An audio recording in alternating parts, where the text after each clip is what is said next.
जय माता दी, जय मां कामाख्या। मां भगवती जगत जननी और परमपिता परमात्मा आपको सुखी रखे, स्वस्थ रखे, प्रसन्न रखे। आप सबको सद्बुद्धि प्रदान करके रखें कि आप सनातन धर्म के वैज्ञानिक रूप से बनाए गए बहुत से नियम कानून उनका पालन कर सके, ताकि आप सुखी रह सके, स्वस्थ रह सके, प्रसन्न रह सके। फिर आपकी इच्छा कि आप सुखी रहना चाहते हो या नहीं रहना चाहते हो। मैं अपना धर्म निभा रहा हूं, आप अपना धर्म निभाइए। मानना या नहीं मानना आपके ऊपर निर्भर करेगा। यदि मानोगे तो आप सुखी रहोगे, स्वस्थ रहोगे, प्रसन्न रहोगे, दुख नहीं आएगी, तकलीफ नहीं आएगी। आज के जमाने में जो दुख तकलीफ आ रही है, हर एक घर छोड़ करके दुख तकलीफ है। ऐसा इसलिए भी है कि आपने हमारी पुरानी मान्यताएं, प्रथाएं, परंपरा, रीति रिवाज जो थे, संस्कार, संस्कृति, इन सबको मानना बंद कर दिया। इसी वजह से आपको कष्ट की प्राप्ति है। फिर आप तांत्रिक लोगों के पास चक्कर लगाते हो, तांत्रिक पैसे नोचता है, लूटता है। गुनिया लोगों के पास जाते हो, वो भी आपसे पैसे लेते हैं। और कई बार ऐसा होता है कि भोपा लोग हो गए, वो आपसे परेशान करते हैं, उल्टी सीधी आपके ऊपर छोड़ देते हैं। पंडा, पुजारी, भगत, इनके चक्कर लगाते लगाते आप परेशान हो जाते हो। इन सबके पीछे का कारण केवल एक ही है कि आपने जो हमारे ठोस वैज्ञानिक कारण थे, बहुत सारे, उन सब कारणों को भुला करके सिर्फ एकमात्र पैसे कमाने की मशीन आपने अपने आप को बना लिया। कौन से संस्कार है, कौन सी संस्कृति है, ये सब चीज भूल गए। तो मंदिर जाना चाहिए हर मनुष्य को। पहले पुराने जमाने में मंदिर जाने के पीछे बहुत सारे वैज्ञानिक ठोस कारण हैं, इसीलिए हमारे बड़े बुजुर्ग मंदिर बनाते थे। और मंदिर जाने के बहुत सारे फायदे होते हैं, वो आज हम आपको बताने वाले हैं, ताकि जिससे आपके जीवन में कष्ट की प्राप्ति कम होती है। एक तो सबसे पहले आपका स्वास्थ्य ठीक हो जाता है, क्योंकि मंदिर में जाने से आप ब्रह्म मुहूर्त में आपको उठना पड़ता है, जागने का नियम बन जाता है। और ब्रह्म मुहूर्त में उठने से बीमारियां नहीं आती है। और जब मनुष्य ब्रह्म मुहूर्त में जाग जाता है, उठ जाता है, तो उसके नित्य कर्म जैसे स्नान, ध्यान, शौच, दंत धावन, स्नान, ये सब बहुत जल्दी हो जाते हैं। पास के ही मंदिर में पैदल जाने से आपका भ्रमण भी हो जाता है, परंतु आपने एक तो सूर्य उदय के बाद उठना प्रारंभ कर दिया, इसलिए कष्ट की प्राप्ति है। दूसरा, आपने पैदल चलना बंद कर दिया, इसलिए भी आपको कष्ट की प्राप्ति होती है, बीमार होने लग जाते हो। तीसरी बात, मंदिर के पास पैदल जाने से व्यायाम हो जाता है, आपने व्यायाम करना बंद कर दिया। सुबह सुबह की जो हवा मिलती है, वो प्राणवायु मिलती है, उगते हुए सूरज की दिव्य लालिमा आप देखते हो, वो भी आपने बंद कर दिया। आप 10-10 बजे तक पड़े पड़े उठते हो, इस वजह से आपका डाइजेशन सिस्टम खराब होने से आपको बीमारियां लग जाती है। फिर आप कष्ट में चले जाते हो। फिर आपके तो किसी तांत्रिक ने कुछ कर दिया, इसलिए हमारी लेट्रिन नहीं निकल रही है, इसलिए पेट में दर्द हो रहा है, अलग अलग जगह दर्द होता है। मंदिर के घंटी की 7 सेकंड की जो टंकार होती है, वह हमारी बहुत सारी परेशानियों को दूर करती, इसलिए बड़े घंटे के नीचे एक बार टन की आवाज करके वहीं खड़े रहना चाहिए 7 सेकंड तक। तो वो जो टन की आवाज आती है, वो मस्तिष्क को ठीक करती है। इसलिए मनुष्य को मंदिर जाकर के घंटा अवश्य बजाना चाहिए। मंदिर में भगवान को अर्पित फूलों की खुशबू से स्वास्थ्य लाभ होता है और उत्साहवर्धन भी मिलता है। तो जो मंदिर में अपन फूल चढ़ाते, आपने फूल चढ़ाना बंद कर दिया, तो प्रकृति ऐसा कहती है कि हम जो चीज ईश्वर को देते, ईश्वर हमें वही चीज वापस 4 गुना करके रिटर्न करता है। तो आपने मंदिरों में फूल चढ़ाना बंद कर दिए, तो आपको जीवन में खुशबू कैसे प्राप्त होगी? फिर मंदिर में अलग अलग प्रकार के फूल चढ़ाते हो, कभी आप गुलाब के फूल ले जा रहे हो, कभी सफेद फूल ले जा रहे हो, कभी गेंदे के फूल ले जाते हो। अलग अलग कलर के फूल ले जाने से भी आपकी जो 9 ग्रह है वो शांत होते हैं और आपके मन को सुकून मिलता था, वो सुकून मिलना बंद हो गया। तो मंदिर जब भी जाएं तो एक तो ब्रह्म मुहूर्त में उठ करके जाना है, आपको नहा धो करके जाना है, वहां पर घंटा अवश्य बजाना है, आपको फूल की माला अवश्य लेकर के जाना है और अलग अलग कलर के फूल की माला लेकर के जाइए। मंदिर जब भी जाएं तो आपको कपूर, अगरबत्ती या धूप बत्ती ये सब लेकर के जाना चाहिए। वहां जलाने से जो वहां का प्राकृतिक वातावरण में जो पॉजिटिव ऊर्जा होती है उसमें वृद्धि होती है और आपके वहां जाने से आपके शरीर के अंदर लगी हुई नकारात्मक ऊर्जा दूर होती है। इसलिए भी आपको मंदिर जाना चाहिए। मंदिर में हमेशा खुशबू आती है, चाहे वो गूगल की हो, चाहे वो इत्र की हो, चाहे वो अगरबत्ती की हो, चाहे वो कपूर की हो। तो ऐसी खुशबू जो है ये नकारात्मकता दूर करती है। और कपूर जो है बहुत बड़ी औषधि है। कपूर साथ में रखने से और कपूर को मंदिर में जलाने से बहुत सी पॉजिटिव एनर्जी प्राप्त होती है। तो कपूर को भी साथ में लेकर के ही जाना चाहिए। कैसे भी आप कार चलाते हो, स्कूटर गाड़ी चलाते हो, तो जेब में या स्कूटर में या कार की डिक्की में आपको कपूर अवश्य रखना चाहिए। कपूर हमारी प्रतिरोधक क्षमता को बढ़ाती है और बहुत सारी बीमारियों से भी हमें बचाने का काम करती है। तो हमारे बड़े बुजुर्गों ने जो नियम बनाए, आपने उन नियमों को तोड़ दिया। सबसे पहले तो मंदिर जाना ही बंद कर दिया कि वहां क्या भगवान बैठते हैं क्या? यह आपने बहुत बड़ी गलती करते हो, इसलिए कष्ट की प्राप्ति होती है। मेरा धर्म है सिर्फ आपको जागरूक करना। अब आप सोते रहते हो तो आप जानो, और जाग जाते हो तो ये आपकी इच्छा पर निर्भर करता है। यदि आपके भाग्य में भगवान ने कष्ट लिखा है तो कष्ट तो मिलेगा ही मिलेगा, कोई नहीं रोक सकता उसे। आपका दिल दिमाग भी वैसा ही बना दिया जाता है। परंतु यदि आपको कोई ऐसा जगाने वाला मिल रहा तो आप जागते क्यों नहीं हो? मंदिर में हम जब जाते हैं, भगवान के सामने सिर झुकाते हैं, हम अपने उद्देश्यों को भगवान के सामने दोहराते हैं। यदि हम जिस चीज को बार बार एक ही बात को बार बार दोहराते हैं तो हमारे जीवन में वैसा ही होने लग जाता है, ऐसा कहते हैं।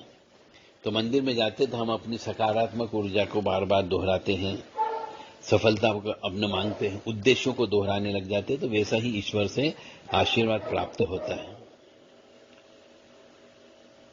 फिर मंदिर से आते वक्त हम कठोर परिश्रम का संकल्प भी मन में लेते हैं कि नहीं, मैं आज ये करूंगा ही करूंगा। भगवान भी फिर उसमें सहायता देता है।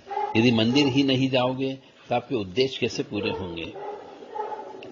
फिर मंदिर में जब हम रुकते हैं तो कई बार हमें आरती होती हुई नजर आती है, कीर्तन होते हुए आता है, तो थोड़ी देर वहां पे ताली बजा लेना चाहिए।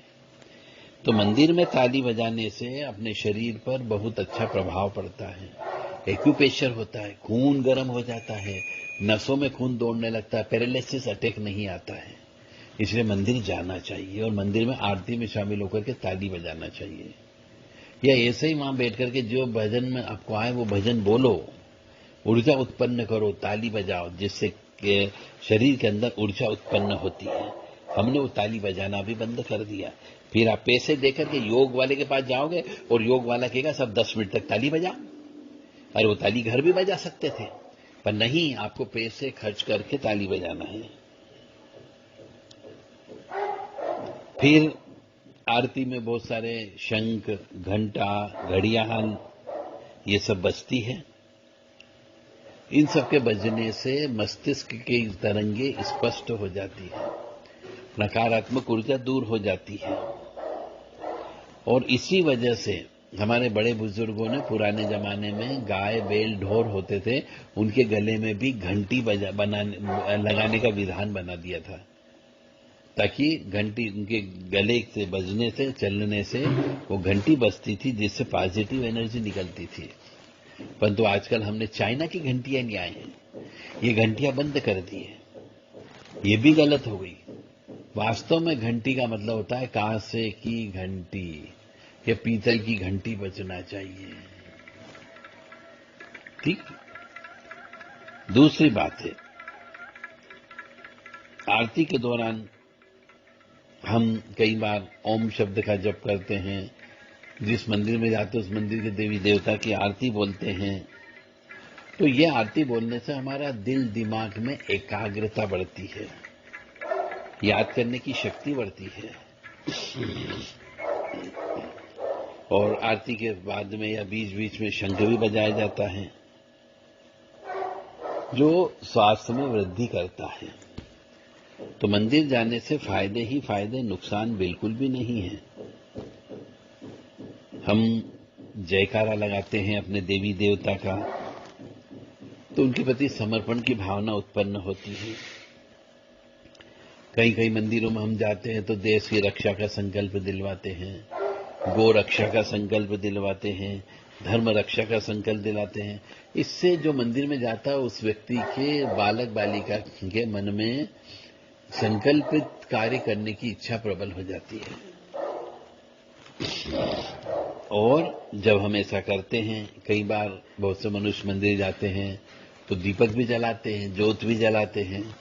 तो ये दीपक ज्योत इसलिए जलाई जाती है कि हम अपने शरीर से उस अग्नि को स्पर्श करते हैं, जिससे हमारी कोशिकाओं में ऊर्जा बढ़ती है। और ऊर्जा बढ़ने से सभी जीवाणुओं का संक्रमण समाप्त होता है।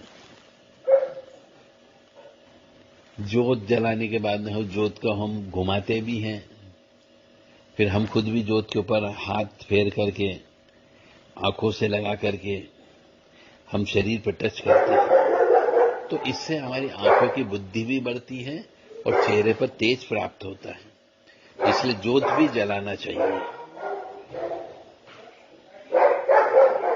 ज्योत को हम हथेली पर रखते हैं तो ये हमारी भूल चूक प्रायश्चित का कमाल है। कई बार हम दंडवत प्रणाम भी करते हैं, मंदिर में जाते हैं, तो एक तरीके का ये हेल्थ के लिए स्वास्थ्य वर्धक चीज हो गई। हमारा घमंड खत्म होता है, वहां झुकने का, प्रणाम करने का मतलब हो गया, दंडवत प्रणाम करने का अर्थ हो गया हम झुक रहे हैं, हम में अहम की भावना खत्म हो रही है, हमारा घमंड चूर चूर हो रहा है। ये उस बात का इंडिकेशन है। मंदिर में जब प्रसाद चढ़ा देते हैं, आरती ले लेते हैं, तो जो वहां के सेवक लोग होते हैं, पंडित जी लोग रहते हैं, वो चरणामृत देते हैं आपको। उस चरणामृत में भी गाय का दूध होता है, कई बार दही होता है, शहद होता है, मिश्री होती है, गंगा जल होता है, और भी जिससे भगवान को स्नान कराया जाता है, केसर होता है। तो यह चरणामृत एक तरीके की आयुर्वेदिक औषधि का काम करता है। इसलिए चरणामृत को पीना चाहिए, और चरणामृत को पीने के बाद में सिर पे हाथ नहीं फेरना चाहिए। चरणामृत में पंडित जी लोग तुलसी डाल देते हैं, जो तुलसी जी भी आपके पास आ जाती है। तो तुलसी जी को खाने से भी आपकी शक्ति कमजोर नहीं होती है, आप में निरोगी शक्ति होती है। फिर हम परिक्रमा करते हैं, तो परिक्रमा करने से भी ब्रह्मांडी ऊर्जा हमें प्राप्त होती है। इसलिए भी परिक्रमा अवश्य करना चाहिए। और नंगे पांव जाना चाहिए मंदिर में, नंगे पांव पे पूजा करना चाहिए। यदि पूरे परिवार के सहित कर सको तो बहुत अच्छी बात होती है। जल को अर्घ भी देना चाहिए। मंदिर में बड़, पीपल, आंवला, बरगद, इनको जल देना चाहिए। और मंदिर में तुलसी के पौधे, केले के पौधे को भी जल देना चाहिए, जो मंदिर में लगे हुए हो। इससे आपका गुरु तत्व प्रबल होता है। जो व्यक्ति बैठे रहते हैं मंदिर के बाहर, उनको दान पुण्य भी करना चाहिए उनकी जरूरत के अनुसार। फिर एक और विशेष बात है कि अपन यदि मंदिर जाने लगते हैं और लोग भी जाने लगते हैं तो इससे आपस में मिल बैठ करके चर्चा होने लगती है, राष्ट्र के मुद्दे पर चर्चा होने लगती है, देश प्रदेश के मुद्दे पर चर्चा होने लग जाती है, जिससे व्यक्ति का दिमाग खुलता है। मंदिर में जाने से बहुत से मनुष्यों को सामाजिक प्रतिष्ठा भी मिलती है, मंदिर का अध्यक्ष बना दिया जाता है, मंदिर का कार्य करने का सौंप दिया जाता है, तो इससे मान सम्मान भी बढ़ता है। मंदिर जाने से मंदिर में सेवक के रूप में जो पुरोहित काम करते हैं उन पुरोहित जी की तरफ से भी आशीर्वाद प्राप्त होता है। मंदिरों के अंदर समय समय पर गीता पाठ होते हैं, रामायण जी के पाठ होते हैं और भी अन्य पाठ होते ही रहते हैं। रामायण का पाठ होता है, गीता जी का होता है, भागवत जी का होता है। तो मंदिरों में जाने से वहां पे ये पाठ होते हैं, इन पाठों को सुनना भी चाहिए।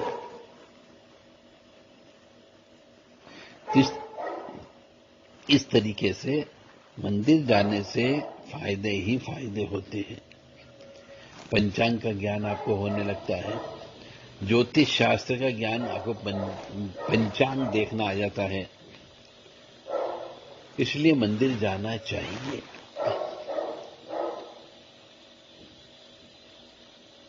और मेरा तो एकमात्र यही कहना है कि मंदिर जाने से आपको सुख, समृद्धि, शांति सभी कुछ प्राप्त होता है। सवेरे जल्दी उठना हो जाएगा, जल्दी सोना हो जाएगा, आपका शरीर ठीक होने लगेगा, मशीन ठीक होने लगेगी। क्योंकि यदि आप मंदिर नहीं जाते हैं या जाते हैं परंतु लेट जाते हैं तो निश्चित तौर से जो जमीन आपके पास में है, जो मंदिर आपके पास में है, वहां की ऊर्जा का प्रभाव अवश्य आपके ऊपर पड़ता ही पड़ता है। जय माता दी, जय मां कामाख्या।